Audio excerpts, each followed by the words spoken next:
The Politician, an insider's account of John Edwards's pursuit of the presidency and the scandal that brought him down.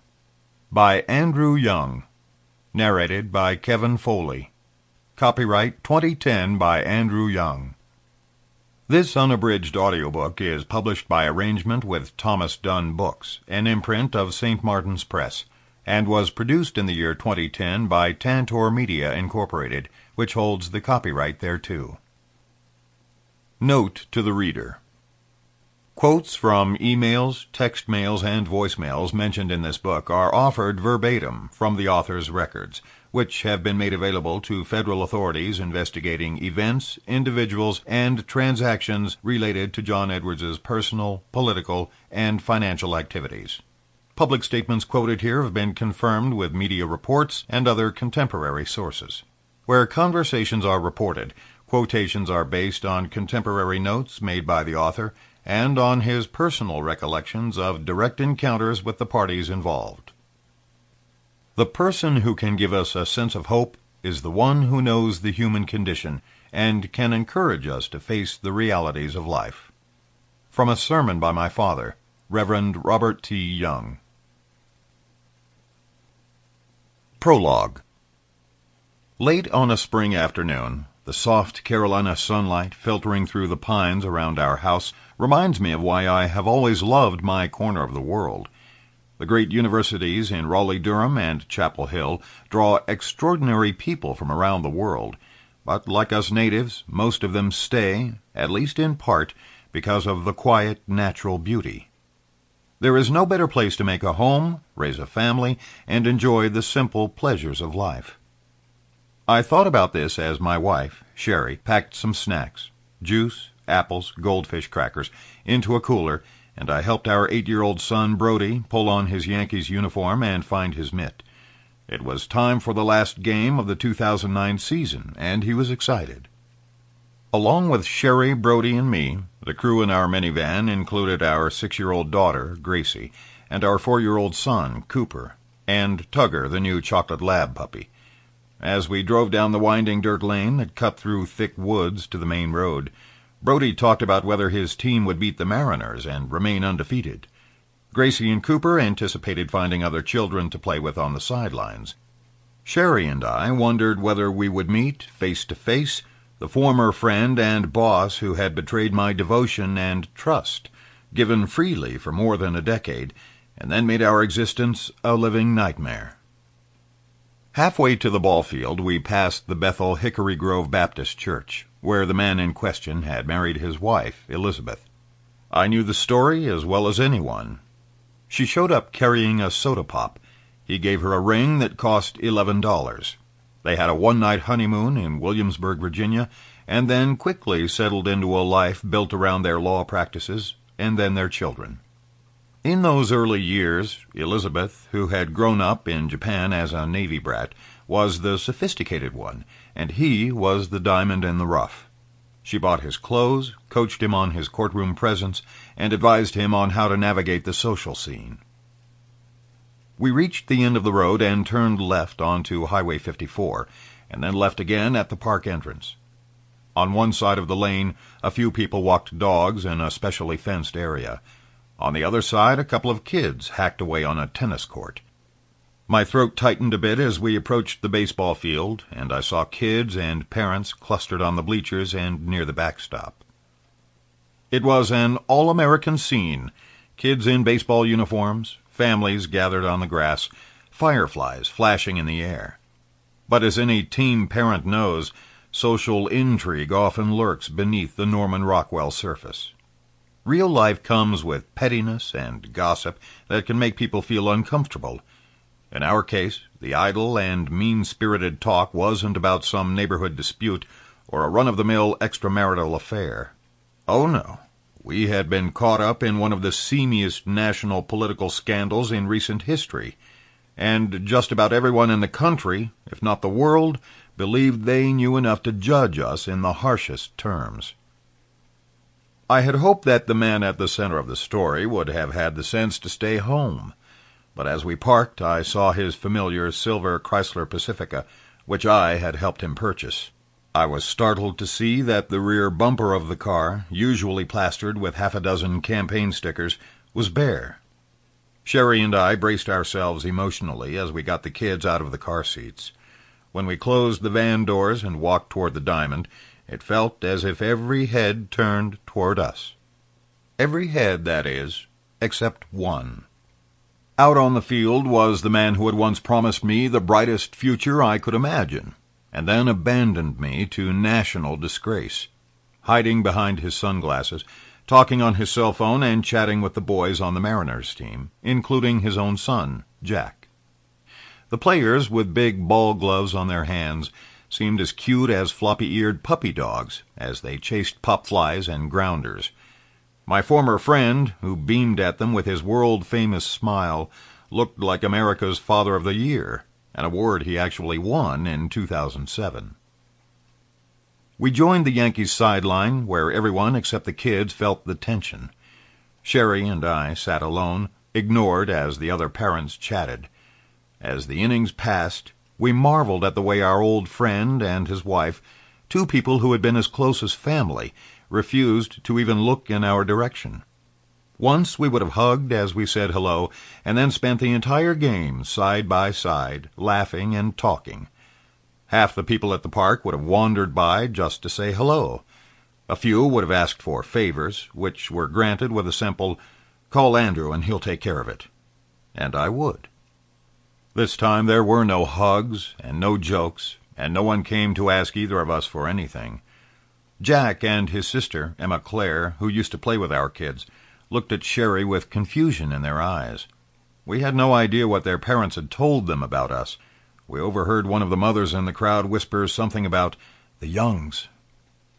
When the game ended with our guys a few runs behind, so much for an undefeated season, my old friend, boss, and mentor walked the long way to his car so he could avoid us and everyone else. While other parents were still collecting empty juice boxes and tired little ball players, he and his family were halfway to their home.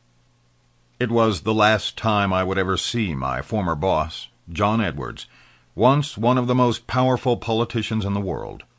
But it was hardly the last time I would be forced to deal with the shame, distress, and anguish that came out of my own dedicated effort to help him become President of the United States.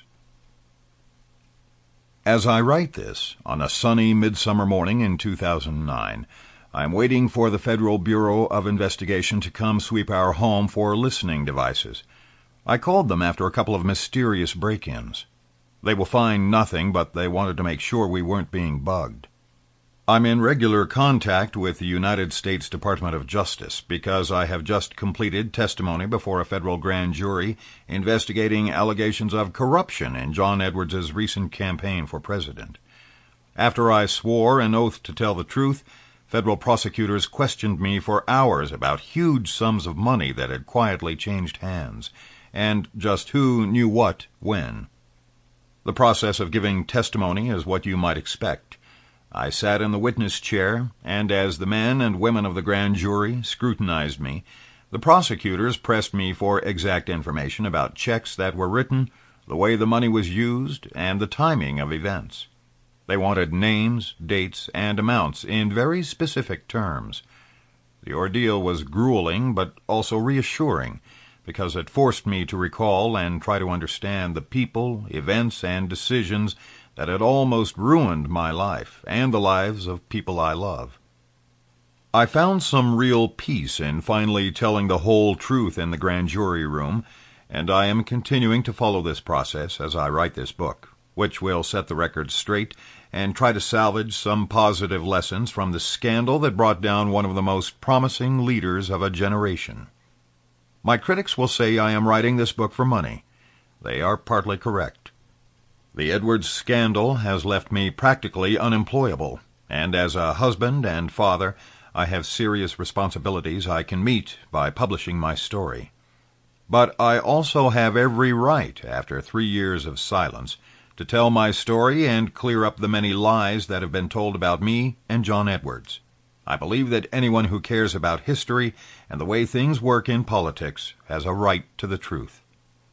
Of course, the lawyers in the office of the U.S. Attorney for North Carolina weren't interested in my family responsibilities or my desire to make something worthwhile out of the ordeal of the last few years. They wanted to hear my story in order to resolve potentially criminal issues around the Edwards affair and its cover-up. And no one in the world knows more about these events and more about the real John and Elizabeth Edwards than I do. I was the man who took the bullet for then-candidate Edwards by falsely claiming that I had fathered the child he had with a mysterious woman named Rielle Hunter. It is an indisputable fact that I willingly participated in this ruse. I joined in the deception, and at the time, amazingly, I believed it was the right thing to do. Once the decision was made, Sherry, our children, and I went on the run with Rielle to escape the press. Flying in private jets and changing locations several times, we managed to disappear under the direction of Senator Edwards and his biggest political backers. During this time, I arranged for Edwards and Rielle to stay in constant contact. I also played a key role in keeping the truth about the depth of their affair, the paternity of her child, and his ongoing commitment to Rielle from the candidate's cancer-stricken wife. Without knowing more of the details, anyone looking in from the outside would consider what I did and conclude that I must have been a cold-blooded schemer who was motivated by ego or greed or the desire for power. It's true that I had hoped my sacrifice would be appreciated. Everyone who works in politics wants prestige, status, and a good salary. But when this misadventure began, I didn't request a single specific thing. On his own, when he asked me for this favor, John Edwards did promise to tell the truth within a reasonable amount of time. I was paid well while I was on the run, but I also took a huge risk with my reputation and my family's future. In fact, I might have abandoned John and Elizabeth Edwards many years before, when I had proven myself as a fundraiser, campaign aide, and overall political operative, and could have sold my services to the highest bidder. Instead, I stayed with them for 10 years, watching others come and go on to bigger and better things. I did this for one primary reason. I believed in John Edwards and all the things he said he stood for, especially his commitment to equal rights and opportunity for all, including the people who have been traditionally pushed to the side in Southern politics. Although it might be hard to recall in the Obama era, at one time John Edwards was heralded as a potential savior for a Democratic Party that had been hammered by Karl Rove, Dick Cheney, and the conservative noise machine.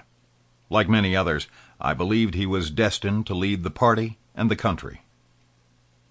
In the beginning, and through most of our time together, John Edwards had given me an outlet for the powerful idealism that I had first felt as a small boy, who sat awestruck every Sunday as my father, a big, charismatic Southern preacher, filled the prestigious Duke University chapel with words of hope, wisdom, and inspiration. As university chaplain in the turbulent 70s, the Reverend Bob Young challenged prejudice and small-mindedness in a booming voice that was one part professor and one part Bible-thumping preacher. He confronted a comfortable white congregation with the legitimate grievances of the poor, blacks, and women. But he also offered hope and understanding. "Accept your mistakes, errors, failures, sin," he said one Sunday. "Acknowledge them, know them, and live." When my father was pastor, the formerly staid chapel welcomed to the pulpit greats of the civil rights movement, like Martin Luther King, Jr., and heroic leaders like Terry Sanford. A former governor, president of Duke, and U.S. Senator, Sanford was once John Kennedy's choice to replace Lyndon Johnson as vice president in 1964. I often sat on his lap at the chapel while 1,000 people listened in rapt silence to my father's message. No experience could have been more inspiring. As light streamed in through stained glass, and the great pipe organ literally shook the pews with sound, I learned to imagine myself as a part of something bigger. My father, Terry Sanford, and their friends had been involved in the civil rights movement and had witnessed and participated in historic events. Their stories gave me chills. At home, I spied on my dad as he wrote his sermons late on Saturday night and then practiced the lines. I came to walk and talk just like him, and his example became my guiding star. Of course, I knew I could never match my dad's achievements. A tall, powerfully built man, he was the 12th of 13 children born to a farmer in the tiny town of Woodfin. With his intelligence, talents, and determination, he rose to the top of North Carolina society. My mother, a smart and beautiful woman, was equally accomplished and driven. At the University of North Carolina, when Dad requested a visit with her at her sorority house, back then the house mother played gatekeeper, she came downstairs to meet him only because she thought he was a basketball player named Bob Young. Confident and charming, my dad nevertheless swept Jacqueline Aldridge off her feet. Soon they married. He was elected president of the UNC student body, and she was elected secretary. In contrast to my outgoing parents, I was a naive, bookish kid, the youngest of 4, who found adventures and heroes in books and got so nervous when called on in class that I could barely speak. I started to come out of my shell at 14, when I served as a page at the state legislature. I saw enough whiskey bottles and sexual intrigue in the State House to realize you take the good with the bad in politics. From Raleigh to Washington, the bad always seemed to involve infidelity. But I remained idealistic. I also developed into a young man who threw himself, heart and soul, into every challenge. When my brother insisted I try out for football, like every good Southern boy, I hated it at first, but stuck it out and eventually started. I made friends easily, and the experience reinforced my belief that everything good was possible. Then, when I was 17 years old, came a series of events that shook me to the core. My dad, always strong as a horse, had several heart attacks that led to his first double bypass. It changed Dad and my family forever. The following year, my senior year in high school, my parents attended counseling and traveled extensively in a futile attempt to save their struggling marriage. The week after I graduated high school, my father left his Duke job for a much lower-profile pulpit in the little city of Statesville. Soon after, he was caught in an affair with a church deacon's wife. The deacon videotaped my dad and his wife at a Red Roof Inn. I'll never forget my father calling to tell me, "They caught me, Andrew, they caught me." The scandal became widely known. My hero was exposed as an adulterer, and our family broke apart. While my father's brilliant career was destroyed, my neat little world spun out of control.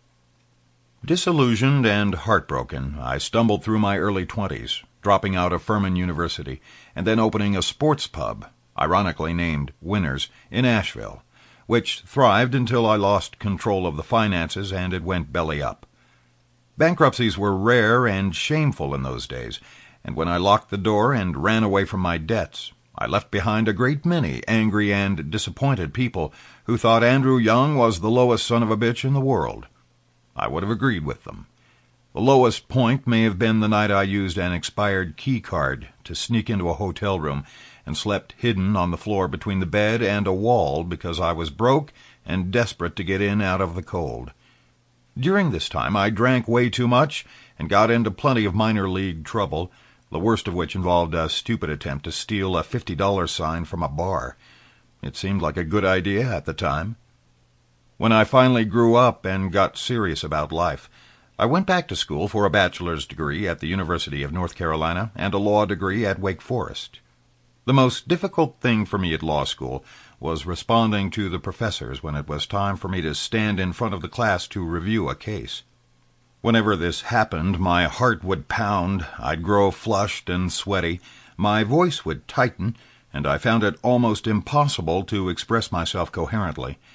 Despite this problem, I managed to get through the program, and along the way I realized I didn't want to practice law.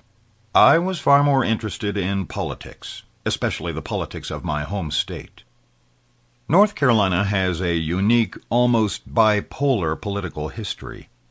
In 1898, the coastal city of Wilmington saw the only violent coup in American history when a mob of white vigilantes called Red Shirts wielded a Gatling gun bought by the famous Daniels publishing family to take over the city and drive away thousands of black residents. From that day to the Jesse Helms era, fear-based racism played a big role in the state's political affairs.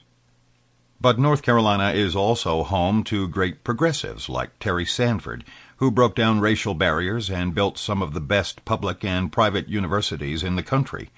We gave the country Sam Ervin, chairman of the Senate Watergate Committee, and we went for Barack Obama in 2008. Regressive, progressive, and everything in between. That's North Carolina. My first full-time involvement in politics came in 1994 when I became part of Democratic Governor Jim Hunt's campaign. As a volunteer, low-level fundraiser, I saw old-fashioned politics firsthand. The four-term governor was a progressive, and his policy priority was a terrific education program called Smart Start. He was also a hard-driving politician who knew how to run his machine. At his quarterly fundraising conferences, staff called them come-to-Jesus meetings, Hunt would work himself into a lather, urging his people to raise campaign funds for those kids. He would then display a color-coded map of the counties, which showed who was winning in the money game and who was losing. People would be publicly praised for meeting their quotas, like star salesmen at a convention, or criticized for falling short. Everyone knew that campaign donations were rewarded with jobs or public works projects. More than a few men got rich because they knew to buy land where a new road was going to be built, or received contracts to provide goods and services to the state. These connections also explained why one county might get a big new bridge or an 8-lane highway, and another did not. Although this kind of horse trading was common, it was obviously unfair to outsiders, and the participants liked to keep it quiet. After Governor Hunt's re-election, I worked briefly for the State Commerce Department, then with the North Carolina Academy of Trial Lawyers in the state capitol. My boss was the group's main lobbyist, and my work revolved around fundraising, staging events, and helping to keep the office going. It wasn't the kind of work I had dreamed of doing while I listened to the sermons at Duke Chapel, but it was a responsible job in politics. By now I was a full-fledged political junkie, and I was on my way toward building a career. I knew I would never be a candidate or a very public figure, because my anxiety about speaking in front of people wasn't getting any better. If anything, it was worse. But I could dream that I might one day become an insider who could have an exciting career and perhaps make the world a better place. The pieces were coming together in my personal life, too. After I spent more than a decade as a committed bachelor, a kind and beautiful woman had finally broken my complacency. The chance meeting happened in the spring of 1997 in Cancun, in one of the most famous bamboo tourist bars in the world, Señor Frog's. We had both gone to the bar to fetch drinks for friends. Sherry wore a sexy black dress. I wore a red polo shirt and a baseball cap. We fell to talking, and I was completely taken by her beauty, warmth, and openness. We forgot our friends and danced the night away. When I got back to my hotel, I was so partied out that I couldn't remember her name or the name of her hotel. All I could recall was her room number, 312, and I couldn't find anything to write with. Finally, in desperation, I laid out 3 bottle caps for the number 3, next to a single credit card and 2 room keys, so I could remind myself in the morning, and then fell asleep. The next day I telephoned hotel after hotel, asking for room 312, and then hoping that whoever answered would help me. Finally, on about the 5th call, I reached a room where a young woman answered and said, "Oh, is this Andrew? You must want Sherry." Bingo. Sherry spent almost all the rest of her vacation with me. She was the sweetest and most beautiful woman I had ever met, and I could tell we were falling in love. When the time came for her to depart, I met her in the lobby of her hotel, and we waited for the airport shuttle to arrive. As the driver called for passengers, she started crying. I kissed her, told her I already loved her, and impetuously told her I believed we would get married someday. Sherry's eyes grew wide, and she gripped me tightly. We both had been hurt in bad relationships, and as much as she wanted to believe me, it was crazy. I can't explain it, but I already knew. She was unlike anyone I had ever met. "Just believe," I whispered. For some reason, I knew it would happen. Our long-distance romance took place in Denver, Raleigh, and Los Angeles, with side trips for a cruise and vacations along the California coast. 7 years younger than me, Sherry was 23 and had just begun a career as a traveling nurse. An agency booked her on 3-month assignments that moved her from city to city so that she could see the world while making a living. After growing up in a small town in southern Illinois, she was pursuing the life of adventure she wanted. It was full of new friends, new sights, and new experiences. She was not ready to fall in love or settle into a serious relationship, but we had fallen head over heels. We were so crazy in love that I skipped my family's Christmas celebration and went to meet her family in the tiny town of Highland, Illinois. My first impression of the town was that it was small, cold, and windy, and had a lot of cornfields. When we got to her house, a gust of wind caught the door of my SUV as I opened it, and it banged me hard in the head. The blow opened an old wound, which started bleeding profusely just as her mother, father, and 30 close family members came to greet us. A bandage and some compression stopped the flow, but I wasn't finished making an impression on my in-laws-to-be. I tossed and turned all night and finally got up early, took a walk, and bought a newspaper. As I was reading it at the kitchen table, her mother came in to cook breakfast. She lit a candle that was on the table. The paper went up in flames, singeing all the hair off my arm. Adding insult to injury, that night her mom walked in on Sherry and me as we were making up after having had a little spat. Despite all the mishaps, Sherry's family decided they liked me, which, given how close they all were, was extremely important. She and I settled into a life together in Raleigh, where we shared a little apartment in an old downtown building with huge windows, hardwood floors, and posters of Jack and Bobby Kennedy on the walls. Sherry's favorite bit of decoration was a slogan I had found on a paper bag, cut out, and taped to the refrigerator. It said, "Never confuse having a career with having a life." To me it meant that happiness could be found in a balance of work and love, and it seemed like a great piece of advice. It was pretty easy to stick to the refrigerator motto in those days. Sherry worked long shifts as a nurse at the hospital. I usually drove her there and picked her up, but she had lots of days off. I put in my 8-hour days for the Trial Lawyers Association, jogged at lunch, and at night I would cook dinner, and we'd sit on the little balcony at our apartment where we could watch the sun set over downtown. We'd spend weekends at a lake or the beach or traveling. We felt like the luckiest people in the world. I offer all of this background not to explain or excuse any choices that I made later, but to reveal, as best I can, the man I was before I tied my fate to John Edwards. I had been blessed in many ways. I had grown up in a comfortable home as the son of a prominent family who had introduced me to people and ideas that were exciting and inspiring. My mother and father both loved me and taught me that I should try to make the world a better place. I had the support of friends and an extended family. I had a good big brother, 2 loving older sisters, a dog, and a horse. And in the community of Raleigh-Durham-Chapel Hill, known as the Research Triangle, we were respected even when my father's more liberal ideas rubbed people the wrong way. Life inevitably brings change, loss, and trauma to everyone.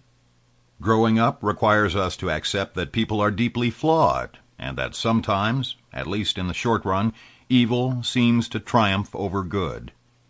In my case, these realizations came in a shocking way as my father's affair took away my hero, my family, and my community. I didn't respond well at first, but in time I recovered my equilibrium.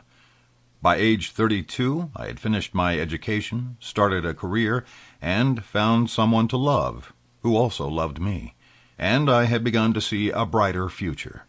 It was the summer of 1998. Chapter 1. The Spellbinder. That summer, the members of the North Carolina Academy of Trial Lawyers went to Myrtle Beach for a meeting where they would network. Sample complete. Ready to continue?